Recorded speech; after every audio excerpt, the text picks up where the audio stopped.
ከፍርፋሪም በላይ በጣም ብዙ የተመረጠ ነገር ይጣልላቸው ይሰጣቸው የነበሩት የህወሓት ውሾች ዛሬ ፍርፋሪም አጥተዋል የሚባልበት ደረጃ ደርሰዋል።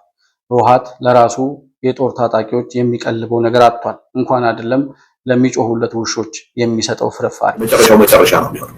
መንግስት በደንብ ለጦርነት እየተዘጋጀ ነው።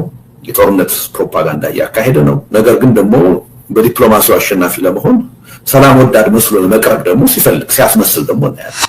ህወሓት የሚደግፋቸው ሲመስላቸው የሆነ ፍርፋሪ የሚጥልላቸው ሲመስላቸው ከህወሓት እግር ስር ጭራቸውን እየቆሉ የሚሽከረከሩት እነዚህ ውሾች አሁን ህወሓት እየሞተ እንደሆነ ሲገባቸው አናቃቸውም ማለት ጀምረዋል። አሁን ለምሳሌ ደብረጽዮን አላውቀውም መንጆሪ ነው ብትሉት ዓለም የሚባለው የህወሓት ሰዎች እኔ አላውቅም ከጌታቸው በስተቀር ማንም አላውቅም። እኔ ከቲፒኤልኤፍ አፈርድሜ ነው የምናበላው። ምን ጉዳይ አለን? አሽቀንጥሮ ነው የሚጥለው። ትዲኤፍም የትግራይ የህወሓት አመራሮች አደጋ ስለተጋረጠባቸው እነሱን አድናለሁ፣ ሞንጆሪኖን ታደጋለሁ፣ ደብረጽዮን እንዳይሞት እኔ ቀድሜ ሞታለሁ እምትል የትግራይ ልጅ ካለ አንተ ባትኖር ይመረጣልና መሞት አለብህ። እነዛ ሰዎች የህልውና ስጋት አለብን እያሉ ያሉት ለራሳቸው ነው። ይጥፉ፣ እኛ ምን አገባን? መቼም ደብረጽዮን ለመጠበቅ ሞንጆሪኖን ለመጠበቅ ሞታለሁ የምትል የትግራይ ወጣት ካለ ምንም ማድረግ አልችልም። እጅግ በጣም አዝናለሁ። ሶስተኛው ውሻ ማን ነው ካላችሁ ቅርብ ጊዜ ይመስለኛል ያሳደጉት አዲስ ውሻ ነው። እዛ ካምፕ አካባቢ አይቼው አላውቅም ነበር። እኔ ከኦነግ ካምፕ አስፈርመውት ይሁን ተንኮለኞች ናቸው፣ በሰው ልጅ ደም የሚጫወቱ አረመኔ ታየ ብለዋል። እነዚህ አይነት ሰዎች ናቸው ወደ ስልጣን የሚመጡ። ስለዚህ አብይ እጅ መስጠት አለበት። አብይ እጅ መስጠት አለበት። ለማን ይስጥ? እስኪ ለማን ይስጥልህ እጁን? ለደብረጽዮን ወይስ ለምግበይ ለሞንጆሪኖ? ለማን ይሻላል? ወይስ ለዘመነ ካሴ ወይስ ለጃልመሮ? ለማን ይስጥልህ እጁን?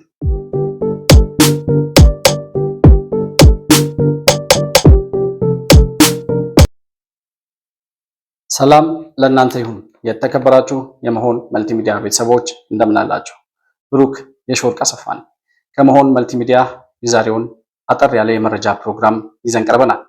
በዛሬ ፕሮግራማችን የህወሓት ውሾች እየጮሁ ነው በሚል ርዕስ የህወሓት ደጋፊ የሆኑ ወይም ደግሞ ከህወሓት ጋር አብረው የሚያጨበጭቡ ህወሓትም ደግሞ ፍርፋሪ የሚወረውርላቸው ውሾቹ ምን እያሉ ነው የሚለውን ጉዳይ ህወሓትስ ምን ስለሆነ ነው ውሾቹ መጮህ የጀመሩት የሚለውን ጉዳይ ወደ እናንተ የምናደርስ ነው የሚሆነው።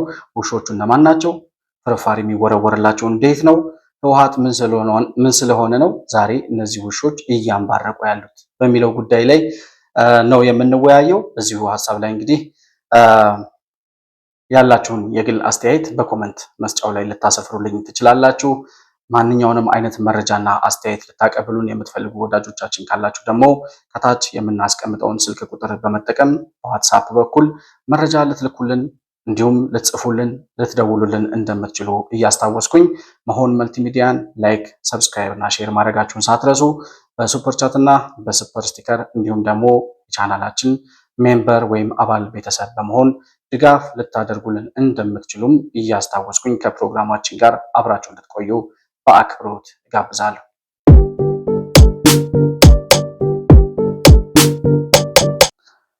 የህወሓት ውሾች እየጮሁ ነው። ምን ሆነው ነው የሚጮሁት? ሰንሰለታቸውን በጥሰዋል ወይስ ምግብ አልቀረበላቸውም? ምን ስለሆኑ ነው እየጮሁ ያሉት የሚለው ጉዳይ ነው ዛሬ የመወያያ አጀንዳችን። ያው እነማን ናቸው ውሾቹ የሚለውን ጉዳይ እኔ ከመናገሬ በፊት ታውቋቸዋላችሁ። በኮመንት መስጫው ላይ ልጽፉልኝ ትችላላችሁ።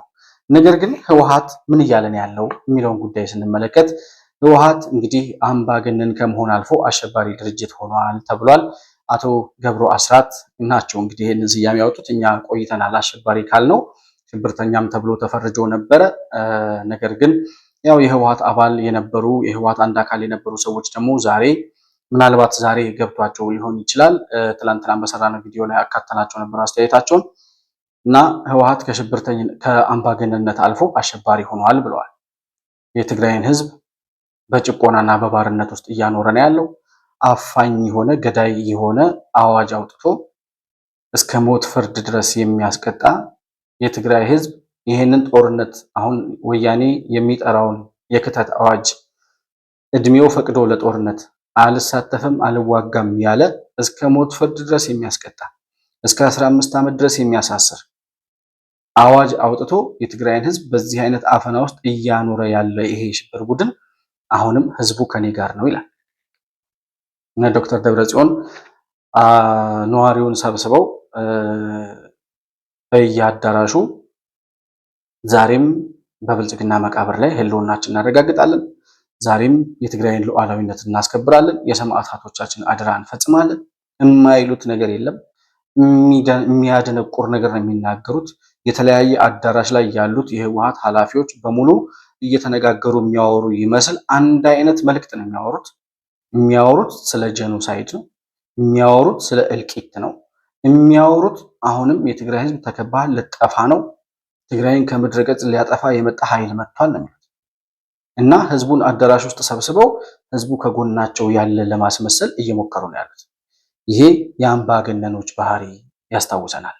አምባገነኖች የአንድ እናት ልጆች ናቸው ይባላልና ከአምባገነኖች ውስጥ እንግዲህ በቁንጮነት በእኛ ዘመን የምናስታውሰው በጣም ሲፎክር ህዝቡ ከኔ ጋር ነው እያለ ሲፎክር የነበረውና መጨረሻ ላይ በህዝቡ ፀጉሩ ተቃጥሎ መሬት ለመሬት ተጎትቶ ህይወቱ ያለፈው የሊቢያው ፕሬዝዳንት ኮሎኔል ጋዳፊ ይመስለኛል። ኮሎኔል ሙአመር ጋዳፊ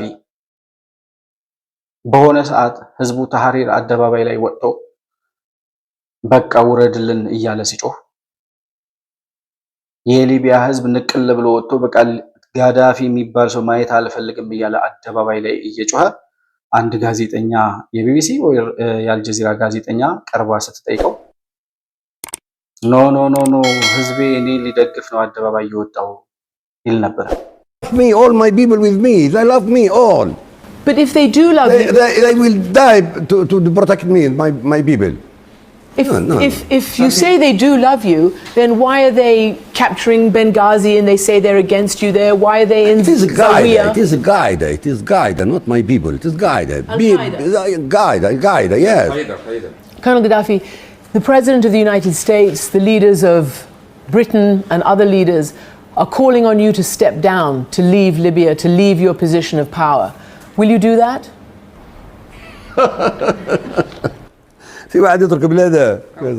Who would leave his homeland? Why do I leave my homeland? Why do I leave Libya? They say that they've done it because you have ordered force against your people, shooting of protesters. This is lying. This is lying. 100%. They say Demonstration at all in the streets. No one against us. Against me for what? Because I am not president. but then They love me. No, all my people love me ይላል። My people love me, all of my people love me። ተው እባክህ። ከዛ በኋላ እንዴት ሆኖ እንደሞተ ያው የዩቲዩብ ህግ እንትን ይለናል እንጂ ስለሚከለክለን ነው እንጂ እንዴት ሆኖ እንደሞተ ማሳየት እንችል ነበር። መሬት ለመሬት ተጎትቶ ፀጉሩ ተቃጥሎ ህይወቱ ያለፈ ሰው ነው።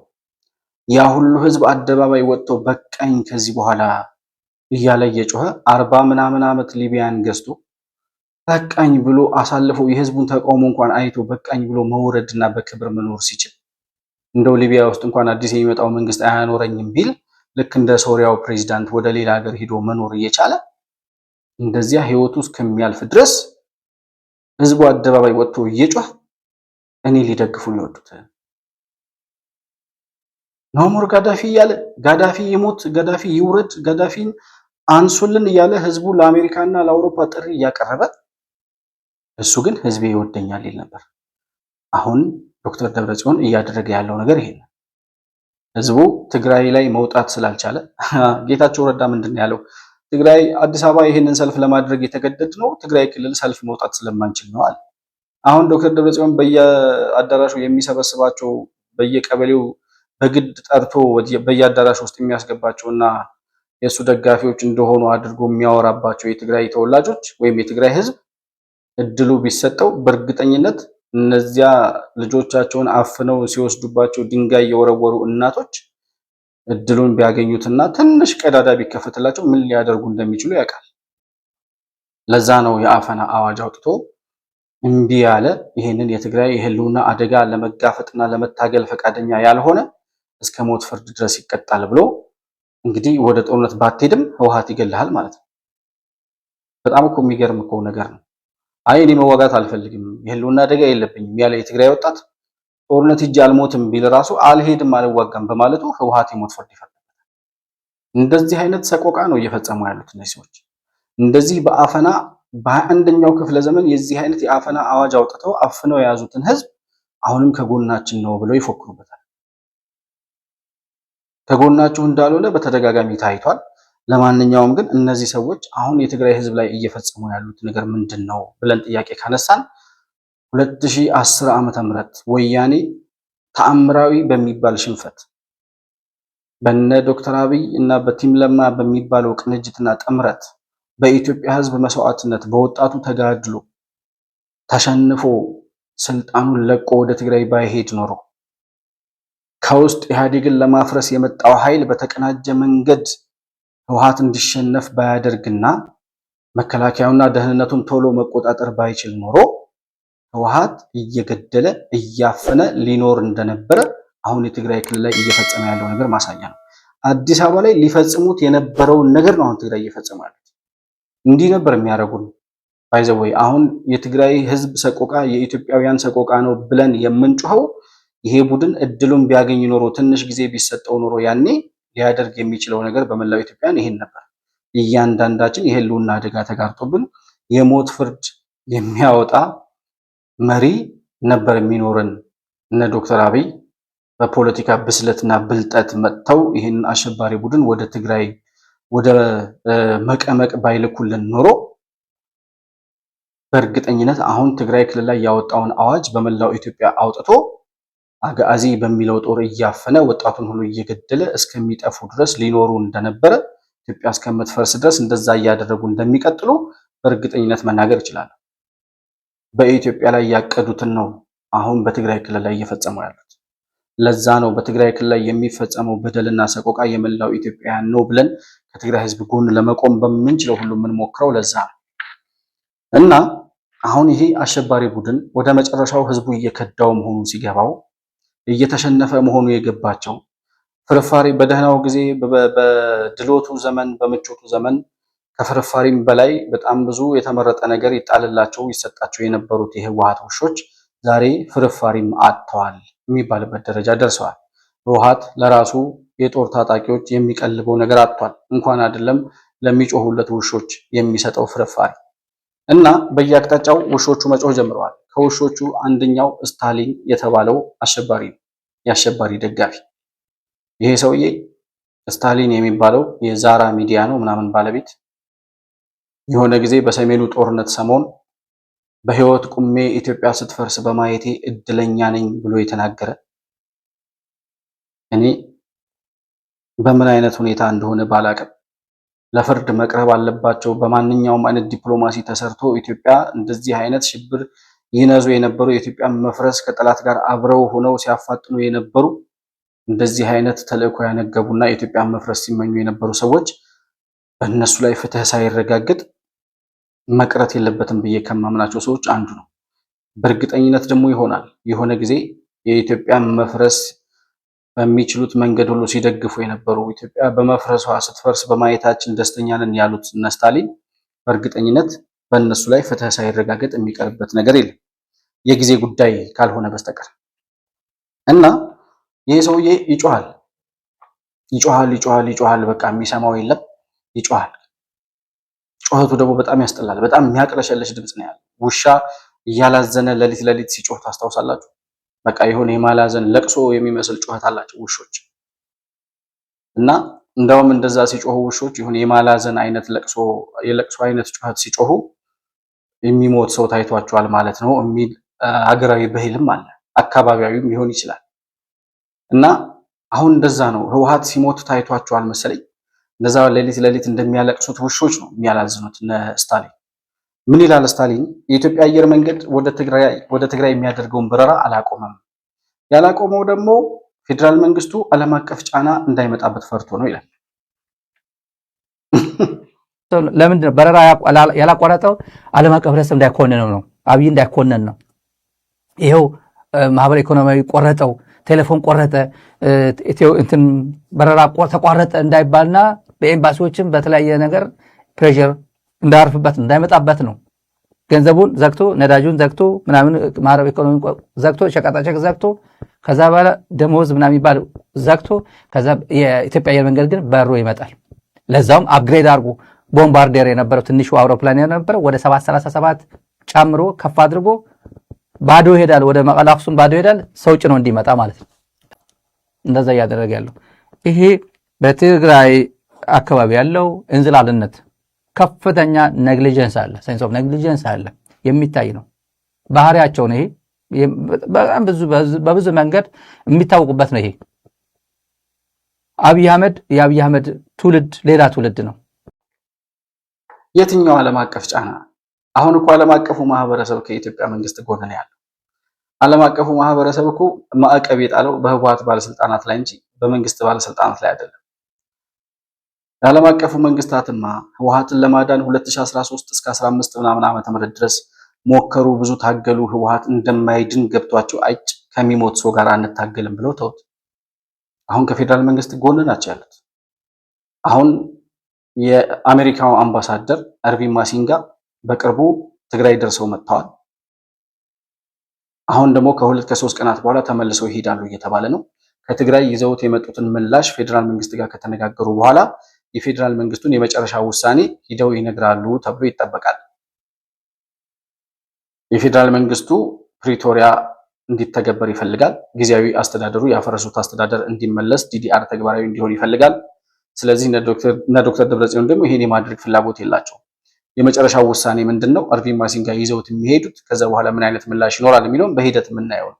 ነገር ግን አሁን የፌደራል መንግስት ከዓለም አቀፉ ማህበረሰብ ጋር በቅንጅት እየሰራ ለመሆኑ እነ አርቪን ማሲንጋ፣ የአሜሪካ መንግስት፣ የአውሮፓ ህብረት ያወጡትን ማግለጫ እንዲሁም ደግሞ እነ ጀነራል ኦሉሴጉን ኦባሳንጆ የቀድሞ የናይጄሪያ ፕሬዚዳንት ከፌደራል መንግስቱ ጎን ሆነው ይህንን የሽብር ቡድን ከጥፋት ለመመለስ እያደረጉ ያለበትን ሂደት ስንመለከት የፌደራል መንግስት በእርግጠኝነት አሁን እርምጃ ቢወስድ ይሁንታ እንዳለውና ይበለው ማናምሻለው ብለው እንደሚፎክሩበት ዓለም አቀፉ ማህበረሰብ ይታወቃል።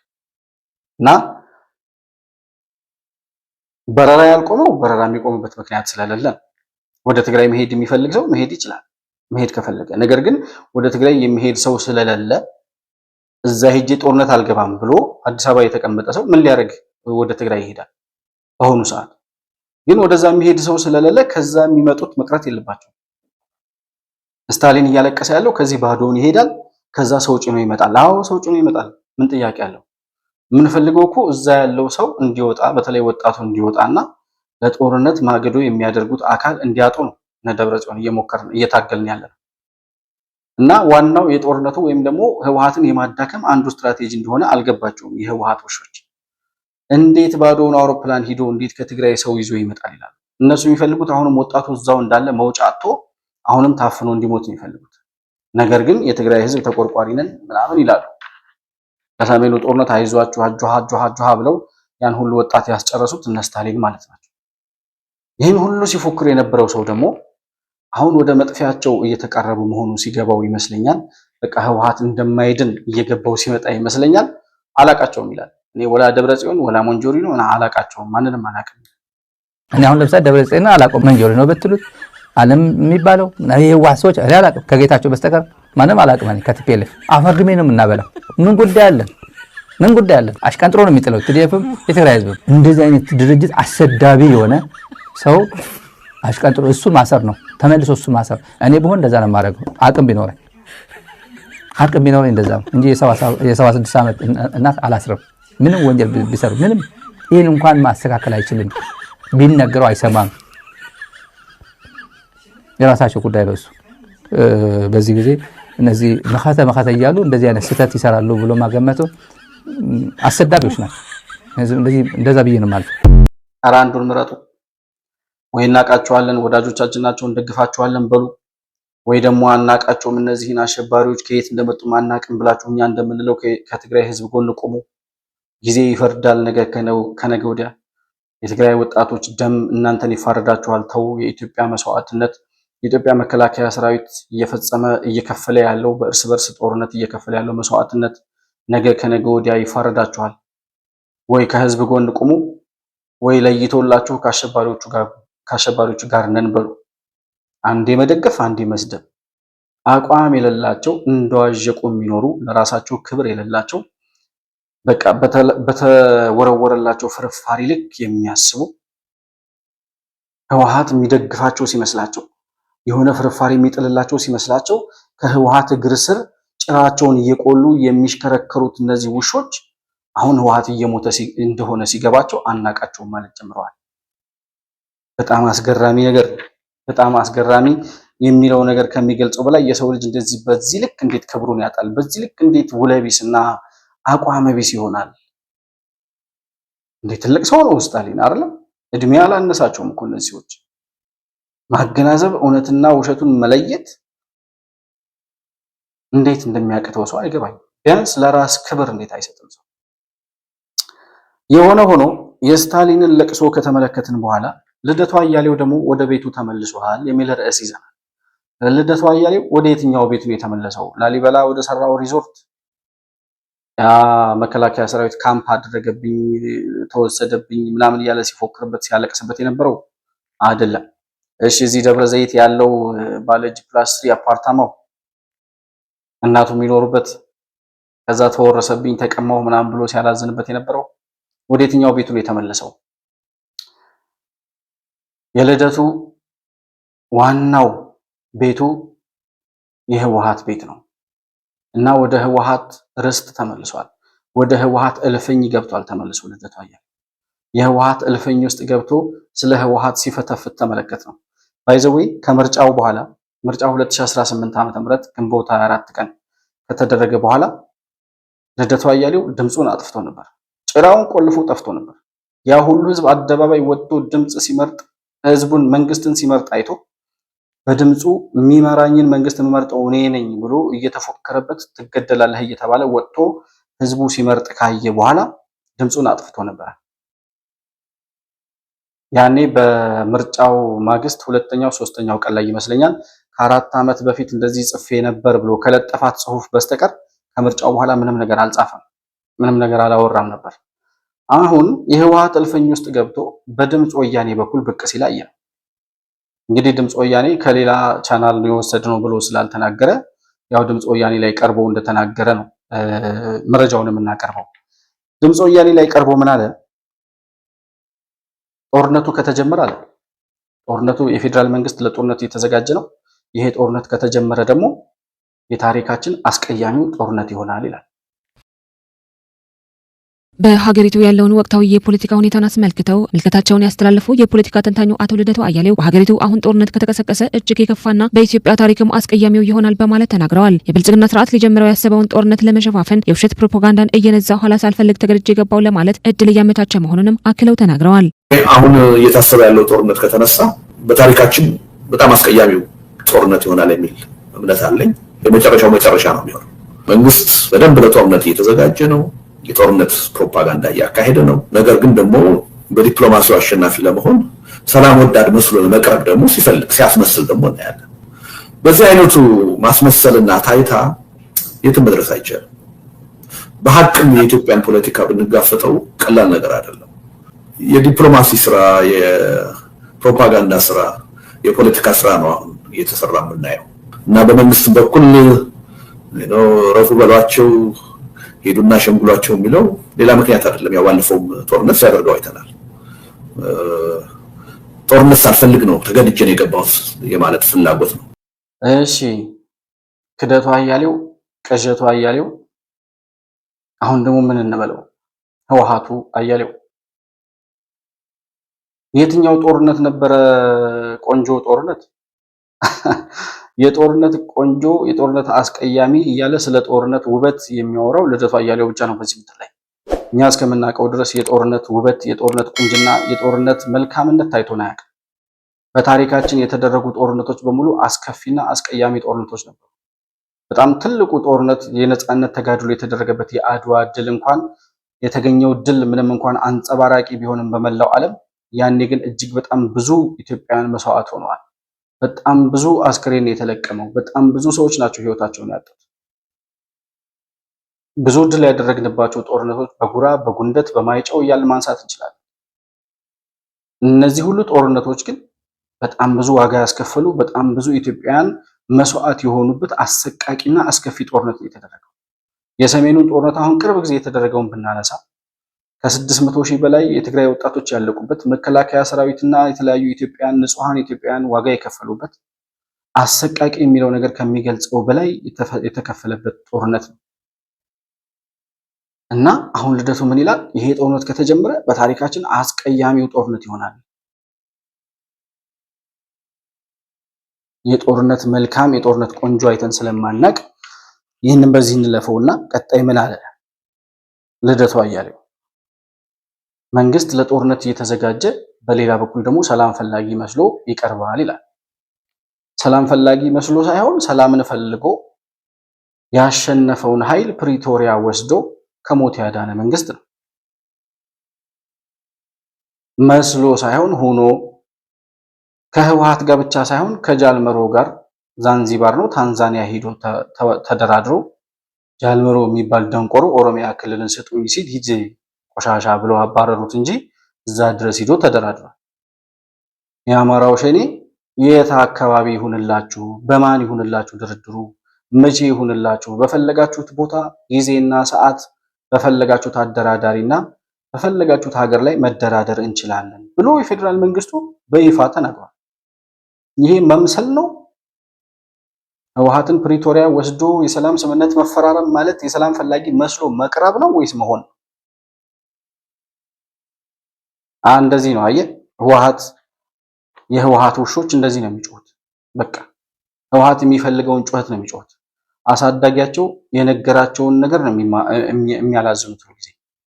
ከዛ በተረፈ እውነቱ የትኛው ነው፣ ትክክለኛው የቱ ነው፣ ሀቁ የቱ ነው ብለው አይደለም የሚያወሩት።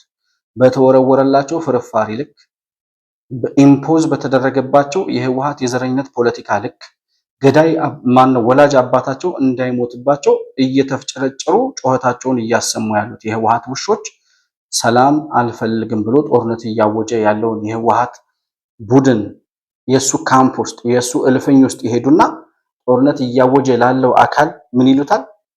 የፌዴራል መንግስት ጦርነት እያወጀብህ ነው ይሉታል። ምክንያቱም ህወሓት እንዲሉለት የሚፈልገው ይሄንን ሌላ ነገር የለውም። እንዲሉለት የሚፈልገውን ነገር ነው መርጦ ውሾቹን የሚያናግረው። ውሾቹም ደግሞ የሚጮሁት ህወሓት የሚፈልገውን ድምጽ ብቻ ነው።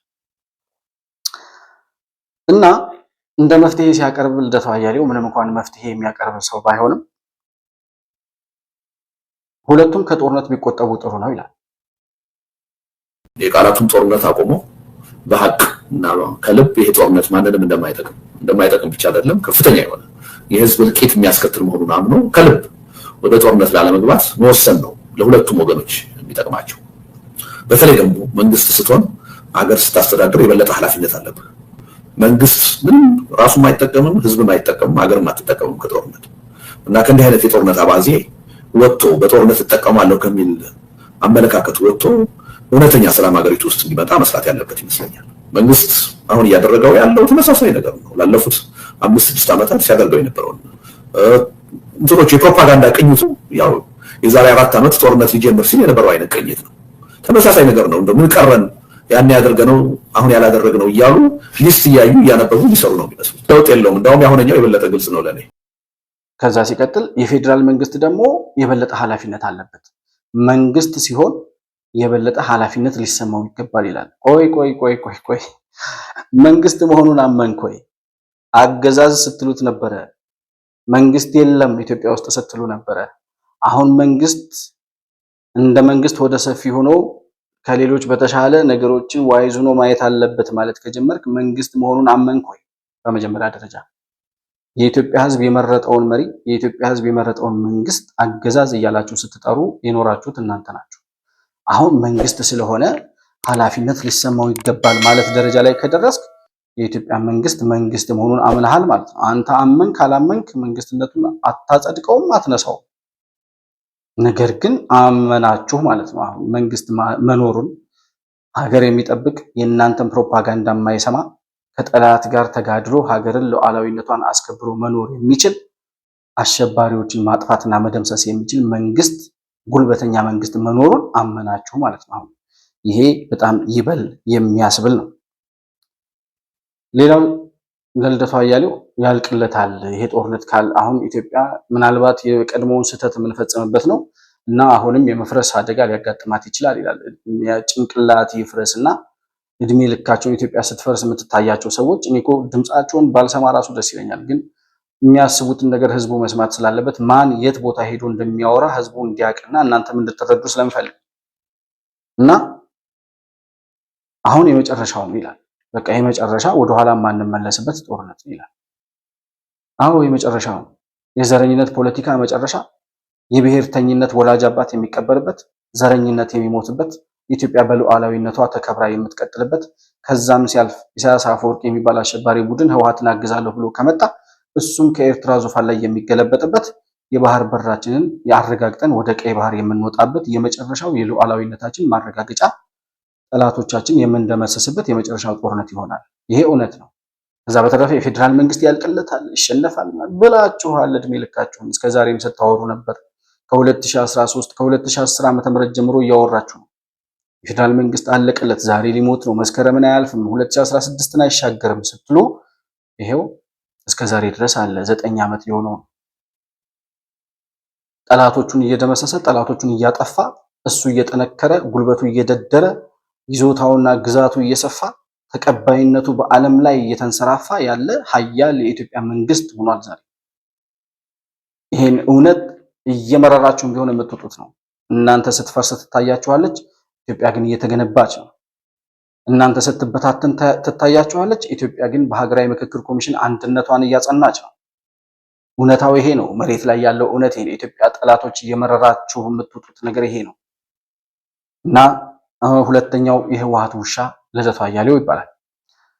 ሶስተኛው ውሻ ማን ነው ካላችሁ ቅርብ ጊዜ ይመስለኛል ያሳደጉት አዲስ ውሻ ነው። እዛ ካምፕ አካባቢ አይቼው አላውቅም ነበር። እኔ ከኦነግ ካምፕ አስፈርመውት ይሁን እንዴት አድርገው ወስደውት እንደሆነ አላውቅም። አንድ ሚልኬሳ ይባላል። ሚልኬሳ ሚዳቃ ነው የሚባለው፣ ነገር ግን ሚልኬሳ ሚዳቆ ብለነዋል እኛ። ሚልኬሳ ሚዳቆ አሁን የህወሓት ውሻ ሆኖ አዲስ የተከሰተ የህወሓት ቡችላ ነው። ውሻ መሆን ደረጃ ላይ አልደረሰም። አክቹአሊ ገና ቡችላ ነው እሱ እና ይሄ ቡችላ ፍርፋሪ ጣሉልኝ ባካችሁ እያለ እያላዘነ ነበረ። በጣም በጣም በጣም በዚህ ምድር ላይ ከሚያስቁኝና ከሚያሳዝኑኝ ፍጥረቶች አንዱ ነው። ሰው መስሎ አይታየኝም። ዶክተር ይሉታል። ለዛ ነው ዶክትሬት ምንድነው ብዬ የጠየቁት በትላንትናው ቪዲዮ ላይ። ዛሬም ጠይቃለሁ። ዶክትሬት ምንድነው? መማር ማለት ማወቅ ማለት የሚሆንና የማይሆንን ነገር የተሳሳተና ትክክል የሆነ ነገር መለየት ካልተቻለ ምንድነው ዶክትሬት? የሀገሬ ገበሬ ምንም ሳይማር እውነትና ውሸቱን ሀቅና ስህተቱን የሚመረምርና የሚያውቅ ገበሬ አይደል እንዲያሳደገንኛ። ታዲያ ዶክትሬት ምንድነው? ከዛ የተሻለ ልዕልና ያለው ዕውቀት ማምጣት ካልቻለ እና ሚልኬሳ ሚዳቆ ምን ይላል? የአዲስ አበባውን ሰልፍ የብልጽግና መንግስት የጠራው ይላል አሁን በህወሓት አመራሮች ላይ በድሮን ጥቃት ለመፈጸም ስላሰበ በድሮን ጥቃት ይፈጽምና አመራሮቹን ገድሎ ከዚያ በኋላ አይ ይህን ጥቃት የፈጸምኩት እነጌታቸው ረዳ አድርግ ስላሉኝ ነው ለማለት ጀስቲፊኬሽን እየፈለገ ነው ይላል። በብልጽግና ስርዓት የስልጣን ዘመኑን ለማራዘም ብሔርን ከብሔር በማጋጨትና ጦርነትን በመክፈት ከባባድ ወንጀሎችን ፈጽሟል የሚሉት ዶክተር ሚልኬሳ ሚደጋ በስመ ሰላማዊ ሰልፍና ሀገራዊ ምክክር መድረክ በትግራይ ህዝብ ላይ የቃጣውን የጥፋት ሴራ ለመፈጸም የታቀደ ተግባር ነው ሲሉ ገልጸዋል። ይህ የጥፋት ተግባሩም የትግራይ ተወላጆችን እርስ በራሳቸው ለማባላላት የጠነሰሰው ሴራ ነው ብለዋል። ሰልፉ ምንድነው? ያዘጋጀው የብልጽግና ጽሕፈት ቤት ነው። በነገራችን ላይ አዲስ አበባ ላይ የሚደረገው አፋሳው ይቁም በትግራይ የሚለው ዋናው ተልእኮ አንደኛ አብይ የሚፈልገው ምንድነው? ይሄው የትግራይ ተወላጆች ናቸው እየፈቀዱ እየጠሩኝ ያሉት። ስለዚህ አሁን የትግራይ አመራሮችን በድሮም ቢገል እነጌታቸው ስለጠየቁኝ ነው፣ እነ ጻድቃን ስለጠየቁኝ ነው፣ የትግራይ ተወላጆች ስለጠየቁኝ ነው ብሎ ጀስቲፋይ ለማድረግ ነው። አፈሳ ምናምን የሚባለው ለዚህ ነው ይላሉ።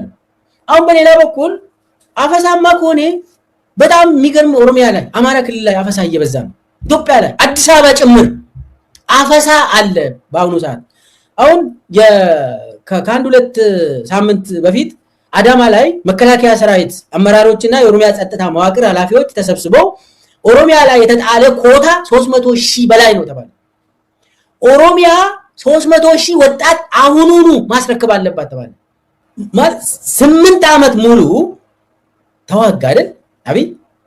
ቢያንስ 7 ዓመት ተዋጋ ኦሮሚያን ከዛ ትግራይ ላይ የጦርነት አቁም ስምምነት ነው የተፈራረሙት እንጂ ሰላም የለም። ከዛ ብሎኬዱ ቀጠለ፣ ከበባው ቀጠለ። ትግራይን የማስራብ በጣም ዓለም አቀፍ ወንጀል የሆኑ ነገሮችን ነው እያደረገ ያለው ትግራይ ላይ። ትግራይን የማስራብ ጉዳይ ከበባ አድርጎ ቀጥሏል። ስለዚህ ጦርነቱ አልቆምም። የትግራይ ለነጻነትና ለሀገር አንድነት የታገሉ ብሔር ብሔረሰቦች ሰላምን ሽተው ለዘመናት ተቻችለው ቆይቷል ያሉት ዶክተር ሚልኬሳ በስልጣን ላይ ያሉ አካላት በንጹሃን ላይ የሚደግዱ ናቸው። ስለዚህ እስከ ወዲያኛው ችግሩን ለመፍታት የሚገባቸውን ሊያገኙ ይገባል ሲሉ ተናግረዋል። ትግራይ ህዝብም፣ አማራ ህዝብም፣ ኦሮሞ ህዝብም፣ የቤንሻንጉል ጉሙዝ ሁሉም ኢትዮጵያውያን ምስኪን ህግ አክባሪ ህዝብ እኮ ነው። ሰላም ወዳድ ህዝብ ነው። ክፉ ካፋችን ማይወጣ ህዝብ ነው። አውሬ ሰዎች ናቸው አዲስ አበባን ሲይዙ የሚያጣሉት። በየጊዜው በእነሱ በምስኪኖቹ ደም ስልጣን ላይ የሚቆዩ ስርዓቶች ናቸው። አለመታደል ሆኖብን ይህንን ነው ሁልጊዜ የምናገኘው። ለዲሞክራሲ እንታገላለን፣ የምናገኘው ይህንን። ለፍትህ እንታገላለን፣ የሚመጣው ደግሞ ይሄ ነው። ሁልጊዜ መጨረሻው በጣም መጥፎ የሆነው መሰሪ ሰዎች ናቸው፣ ተንኮለኞች ናቸው፣ በሰው ልጅ ደም የሚጫወቱ አረመኔ ታየ ብሏል። እነዚህ አይነት ሰዎች ናቸው ወደ ስልጣን የሚመጡ። ስለዚህ አብይ እጅ መስጠት አለበት ማለት በጣም የገረመኝ ነገር የሰውዬ ሲናገር አፈሳ እያለ ያለው አውቆ ነው። አፈሳ ከተባለ ኦሮሚያም፣ አማራም፣ አዲስ አበባም አፈሳ አለ ይላል እንዴ? የት ነው አዲስ አበባ ማለት? እኛ አይደል ያለ ነው አዲስ አበባ? የት ነው አፈሳ ያለው? ስንት ሰው ታፈሰ እስቲ ከአዲስ አበባ? ሚልኬሳ ሚዳቃ። እኔ እኮ ሚልኬሳ ሲያወራ የሆነ እና ብቹ ጋር እነ ጀነራል እነ ፊልድ ማርሻል ብርሃኑ ጋር እነ ጀነራል አበባው ታደሰ ጋር የሆነ ቁጭ ብሎ ሲነጋገሩ ቁጭ ብሎ አብሮ የሚሰማን ይመስለኝ እና አብሮ እንደሰማ ተነጋግረው ባለስልጣናቱ ሲያወሩ የሰማሁትን ነው የምነግራችሁ ይላል። የት አባክ ነበር ካንተ ሲያወሩ? የኦሮሚያ ባለስልጣናት እንደዚህ ተሰብስበው የሆነ አዳራሽ ውስጥ ነው ይላል። ኦኬ፣ አዳራሽ ውስጥ እንኳን የነበሩ ሰዎች አንደኛው ሊደውለት ይችላል ብለን እናስብ። ሁለት የጦር ጀነራሎች በጋራ ተገናኝተው የመከሩትን ነገር ላውራችሁ ብለው የሚመጡ ሰዎች ሰምታችሁ አታውቁም? ሁለቱ ጀነራሎች የተነጋገሩትን ነገር ሚልኬሳ ሚዳቆ ሰምቶ ሲነግረን ማለት ነው። ከሁለቱም ጀነራሎች ጋር ግንኙነት የለውም ሰውየው። ነገር ግን ሁለቱ ጀነራሎች ያወሩትን ነገር ሰምቶ ለኛ ይነግረናል። ይሄን አሜን ብሎ የሚያዳምጥ ደግሞ ግትልትል ተከታይ አላቸው። እና ሚልኬሳ ምን ይላል? ይሄን ጦርነት የሚጀምረው በድሮን ጥቃት አድርጎ ከዛ በኋላ እነ ጌታቸው ረዳ አስገድደው ነው ያደረኩት ለማለት ነው። ይኸውልህ ወዳጄ፣ እነ ጌታቸው ረዳ የማንንም ይሁንታ ሳይቀበሉ ሳይጠይቁ የፌዴራል መንግስቱ እርምጃ እንዲወስድ በትግራይ ህዝብ ላይ እየተፈጸመ ያለው ግፍና በደል በቃን ብለው ከህወሓት የተነጠሉ ሰዎች ስለሆኑ የፌዴራል መንግስት እርምጃ ይውሰድና ይህን የሽብር ቡድን ከትግራይ ገጽ ላይ ይገንጥልልን፣ የህዝባችንን ሰላም ይመልስልን ብለው ነው የወጡት። ለምን እነጌታቸው ወጡ አልወጡ? የፌዴራል መንግስት እርምጃ መውሰድ ከፈለገ እርምጃ ለመውሰድ የሚያስችለው ከበቂ በላይ ስህተት ህወሓት ሰርቶለታል። ምን አስለመነው? እነሱን የዓለም አቀፉ ተቋማት እንደሆኑ እና ሀገራት በሙሉ ከመንግስት ጋር ናቸው። ማንም ፈርቶ እንዲያውም እርምጃ አልወስድ ስላለ ወደ ጦርነት አልገባም ስላለ እባክህን በቃ የህዝባችንን ሰላም መልስልን፣ እነዚህን ሰዎች አጥፋና ብለው ለመጠየቅ ነው የወጡት እነ ጌታቸው ረዳ። እና በጣም የሚያስቀው ነገር አዲስ አበባም አፈሳ አለ። እየኖርንበት ያለነውን እኮ ነው ማለት የምናውቀውን ሀቅ ነው የሚክዱልን እነዚህ ሰዎች። አሁን ባለፈው ምርጫ ህዝቡ ወጥቶ አልመረጠም ሲሉ አደባባይ ወጥቶ የተሰለፈውን ህዝብ ምን እያሉት ነው? አይ አንተ እኮ አልመረጥክም፣ ኧረ እኔ ሄጄ ተሰልፌ መርጬ ድምፄን ሰጥቼ መጣሁ ብሎ ይከራከራል ህዝቡ። ኧረ በጭራሽ አልወጣህም አንተ ብሎ መከራከር ይቻላል? ህዝብን መዋሸት ይቻላል? እየሆነ ያለውን ራስህ ያደረግከውን ነገር አይ አላደረግክም ተብለህ ልትካር ትችላለህ? አንተ እየኖርክ ያለውን እውነት፣ በገሃድ የምታየውን እውነት፣ ህዝብ የሚያየውን ሀቅ እንዴት ማጭበርበራችሁ ህዝብ ማሳመን የምትችሉት? እና ፕሮፓጋንዳ ምን እንደሆነ ራሱ ጠፍቶባቸዋል። ፕሮፓጋንዳ እንዴት እንደሚሰራ ምን አይነት አካሄድ እንዳለው ምናልባት ትንሽ አሁን እንኳን ጠፍቶበታል። እሱም ህወሓት ከሱ ብትማሩ ይጠቅማችሁ ነበር። መጨረሻ ላይ የሰውዬ ምን ይላል? አብይ እጅ መስጠት አለበት ይላል። 8 ዓመት ሙሉ ተዋጋ አይደል? አብይ ቢያንስ 7 ዓመት ተዋጋ። ኦሮሚያን ከዛ ትግራይ ላይ የጦርነት አቁም ስምምነት ነው የተፈራረሙት እንጂ ሰላም የለም። ከዛ ብሎኬዱ ቀጠለ፣ ከበባው ቀጠለ። ትግራይን የማስራብ በጣም ዓለም አቀፍ ወንጀል የሆኑ ነገሮችን ነው እያደረገ ያለው ትግራይ ላይ። ትግራይን የማስራብ ጉዳይ ከበባ አድርጎ ቀጥሏል። ስለዚህ ጦርነቱ አልቆምም። ትግራይ ህዝብም፣ አማራ ህዝብም፣ ኦሮሞ ህዝብም፣ የቤንሻንጉል ጉሙዝ ሁሉም ኢትዮጵያውያን ምስኪን ህግ አክባሪ ህዝብ እኮ ነው። ሰላም ወዳድ ህዝብ ነው። ክፉ ካፋችን ማይወጣ ህዝብ ነው። አውሬ ሰዎች ናቸው አዲስ አበባን ሲይዙ የሚያጣሉት። በየጊዜው በነሱ በምስኪኖቹ ደም ስልጣን ላይ የሚቆዩ ስርዓቶች ናቸው። አለመታደል ሆኖብን ይህንን ነው ሁልጊዜ የምናገኘው። ለዲሞክራሲ እንታገላለን፣ የምናገኘው ይህንን። ለፍትህ እንታገላለን፣ የሚመጣው ደግሞ ይህንን ነው። ሁልጊዜ መጨረሻው በጣም መጥፎ የሆነው መሰሪ ሰዎች ናቸው፣ ተንኮለኞች ናቸው። በሰው ልጅ ደም የሚጫወቱ አረመኔ ታየ ብለዋል። እነዚህ አይነት ሰዎች ናቸው ወደ ስልጣን የሚመጡ። ስለዚህ አብይ እጅ መስጠት አለበት። አብይ እጅ መስጠት አለበት። ለማን ይስጥ? እስኪ ለማን ይስጥ? ለእጁን ለደብረ ጽዮን ወይስ ለምግበይ ለሞንጆሪኖ? ለማን ይሻላል? ወይስ ለዘመነ ካሴ ወይስ ለጃልመሮ? ለማን ይስጥልህ እጁን? እኔ የሰው ልጅ እንዴት በዚህ ልክ እየቃዠ እንደሚኖር አይገባኝም። የፌዴራል መንግስቱ በኃይል እርምጃ ለመውሰድ በጦር ዝግጅት እያደረገ ነው፣ አቅሙን እየገነባ ነው። ስለዚህ በድሮን ጥቃት ፈጽሞ ነጌታቸው ረዳ ውሰድ ብለው ይሄን እርምጃ ብሎ ጀስቲፋይ ሊያደርግ ነው ብሎ ከተናገረ በኋላ አብይ እጁን ውስጥ ይላል። ለምንድን ነው እጁን የሚሰጠው? እያሸነፈ ነው፣ ሊገድላቸው ነው፣ ሊያጠፋቸው ነው አልከኩ። ታዲያ ሊያጠፋቸው የሚችላቸውን ኃይሎች ምን ስለሆነ ነው አሁን አብይ እጁን የሚሰጠው? ራስህ እየተናገርክ አቅሙን አጎልብቷል፣ መከላከያውን ገንብቷል። ስለዚህ ጦርነት እያወጀ ነው። እንደዚህ እንደው ቢያደርግ እንኳን ማለት እናንተ እንደምትሉት ቢሆን ይሄን ካልክ በኋላ አቅም አለው ሊያጠፋ እየተዘጋጀ ነው ካልክ በኋላ አይ እጁን መስጠት አለበት ማለት ምን ማለት ነው? እና የህወሓት ውሾች ሲርባቸው የሚጮሁትን ጩኸት ራሱ እንደማያውቁ እንደመጣላቸው እንደሚዘባርቁ እናንተ እንድታውቁ ስለፈለኩ ነው እነዚህን ውሾች ይዣቸው የቀረብኩት። የህልውና አደጋ በትግራይ ህዝብ ላይ የተጋረጠ አደጋ አለመኖሩንና ውሾቹ የሚጮሁት የራሳቸው ሆድ ስለጎደለባቸውና ፍርፋሪው ስለቀረባቸው መሆኑን የሚያስረዳን ደግሞ የዛው የትግራይ ተወላጅ የሆነው ወጣት ሞገስ ነው። አሁን ላይ በኢትዮጵያ በትግራይ ህዝብ ላይ የተጋረጠ የህልውና አደጋ የለም፣ አደጋው በነ ደብረ ጽዮን ላይ ነው ይላል። ብሔራዊ ህልውናችን የሚረጋገጠው በጆኖሳይደራዊው ብልጽግና ስርዓት መቃብር ላይ ነው ይላል ከጀርባ ያለው ጽሑፍ። ለዳግም ጦርነት ሙሉ ለሙሉ ዝግጅታቸውን ጨርሰው የመጨረሻ ሚልቱን የካድሬ ስብሰባ እያደረጉ ነው የህወሓት አመራሮች። ታሪክ ራሱን ሊደግም የተዘጋጀ ይመስላል። እኛ ግን ታሪክ ራሱን እንዲደግም መፍቀድ ያለብን አይመስለኝም። ይህ ምስል እዩት። 3 ድንኳን 100 ሜትር ሬዲየስ በማይሞላ ክልል ውስጥ ማለት ነው፣ በማይሞላ ርቀት ውስጥ ትግራይ በመርዶ ቀን እንደዚህ ነበረች። በየ50 ሜትሩ ድንኳን ነበረ እንደዚህ። ይህ ነገር ይህ ታሪክ ለመድገም ነው አሁንም እየፎከሩ ያሉት። የዛኔ የነበረው ፉከራም ተመሳሳይ ነው። እንደዚህ አይነት መዓት ያመጣብናል ብለን አልጠበቅንም። የእነሱን ፉከራ ሰምተን አሁንም ተመሳሳይ ነው፣ እየፎከሩ ነው። አሁን ግን እንደ ህዝብ የህልውና አደጋ የለብንም። የዛኔም አልነበረብንም፣ አታለውን ነው። አሁንም የህልውና አደጋ የሚባል ነገር የለበትም። የትግራይ ህዝብ ግማሽ የትግራይ ህዝብ ከትግራይ ውጭ ነው ያለው። የህልውና ስጋት ሆነውብን ያሉት እነዛ ሰዎች ናቸው።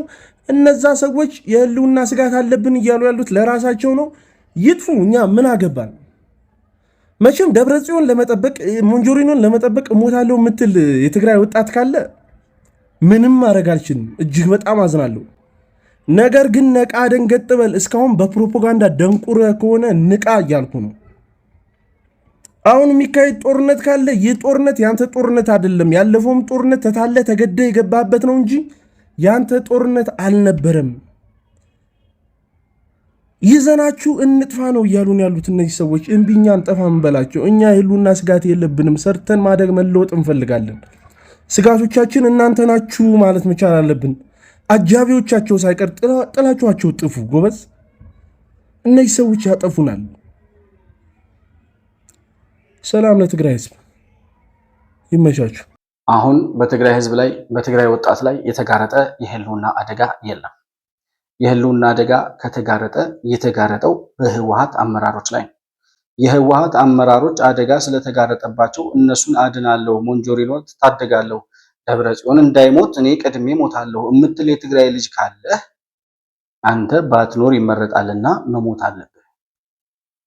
ይህን ነው እነ ሞገስ እያስተላለፉ ያሉት። ሞገስ የቲዲኤፍ አካል ነበር። በ2013 ጦርነት ገብቶ ተዋግቷል። አሁን ስህተቱ ገብቶት እባካችሁ እንዳታልቁ በዚህ ጦርነት ገብታችሁ፣ በትግራይ ህዝብ ላይ የመጣ አደጋ የለም፣ የህልውና አደጋው በነ ደብረጽዮን ላይ የመጣ ስለሆነ ራሳቸውን ችለው ይጥፉ፣ እናንተ እንዳትገቡ እዚህ ውስጥ እያለ ነው። እኔ አሁን በትጥቅ ትግል ውስጥ ያሉ ታጥቀው የቲዲኤፍ አካል ሆነው ያሉ ወታደሮች ራሳቸው ህወሓት ጦርነት ቢጀምር በተጀመረው ጦርነት መሃል መሳሪያቸውን እያስረከቡ ወደ መከላከያ ሰራዊት ይሄዳሉ እንጂ አሁን ለነ ደብረጽዮን ብለው ይዋጋሉ የሚል እምነት የለኝም። ያን ካደረጉ እውነትም መሞት አለባቸው፣ ኑሮውም ስለማይጠቅሙ ማለት ነው። እና ሌላውም የትግራይ ወጣት አሁን ከነ ደብረጽዮን ጋር አብሬ ሆኜ እንደዚህ ሆኜ እነሱን እታደጋለሁ ብሎ የሚዋጋ የትግራይ ወጣት ካለ ሞገስ እንዳለው ምንም ልንረዳችሁ አንችልም። በአጠቃላይ ግን በትግራይ ህዝብ ላይ የተጋረጠ የህልውና አደጋ የለም።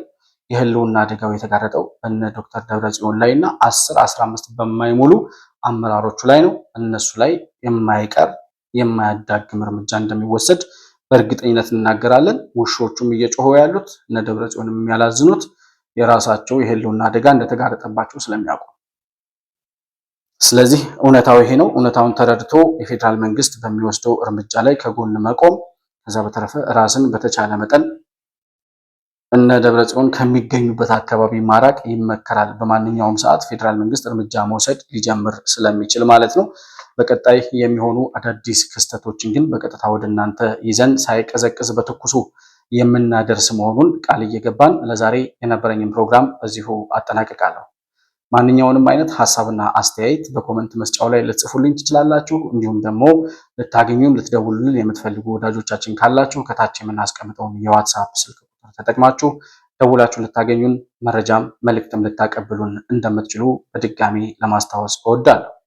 መሆን መልቲሚዲያን ላይክ፣ ሰብስክራይብ እና ሼር ስለምታደርጉ እንዲሁም ደግሞ ሜምበር በመሆን የቻናላችን ቤተሰብ በመሆን ለምታደርጉት ድጋፍ ሁሉ ከልብ የመነጨ ምስጋናችንን እያቀረብን አዲስ የሆናችሁ ቻናላችንን ሰብስክራይብ በማድረግና ላይክ ሼር በማድረግ ለሌሎች ተደራሽ እንዲሆን ማድረጋችሁን አትርሱ። በሱፐር ቻት እና በሱፐር ስቲከርም ድጋፍ ልታደርጉልን እንደምትችሉ እያስታወስኩኝ በሌላ ፕሮግራም በአዲስ መረጃ እስከምንገናኝ ድረስ ሰላም በያላችሁበት ለእናንተ ይሁን።